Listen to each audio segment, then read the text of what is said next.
Hello नमस्कार. तर आज आहे 100 दिवसाच्या चॅलेंज मधला तिसरा दिवस. दुपारचे वाजले होते 12 आणि त्यांनी मला भाजी मंडीतून भाजीपाला आणून दिलाय आणि हे आता त्याला घ्यायला जाणार. तोपर्यंत मी आता सर्व भाजीपाला काढून घेते.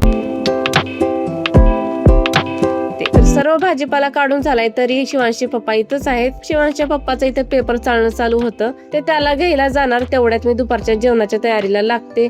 आता आणलेल्या शेवग्याच्या शेंगाचीच भाजी करणार आहे, तर त्या उकडू घातल्यात. हे बघा शिवांश आलाय आणि आम्हाला खेळायला किती खेळणे असू द्या, आम्हाला तर हेच खेळायला लागतं. घरातल्या वस्तू आणि ते पण कामाच्या वस्तू लागतात बरं. आज दुपारच्या जेवणात शेवग्याच्या शेंगाची भाजी, चपाती, हिरव्या टोमॅटोची चटणी, आम्रखंड आणि उन्हाळा आहे म्हणल्यास जेवणात फ्रूट घेण्याची मज्जा वेगळीच असते.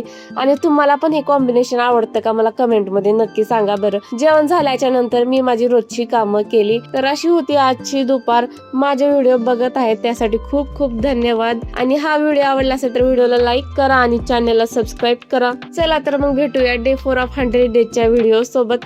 तोपर्यंत मस्त मजेत राहा. Bye bye.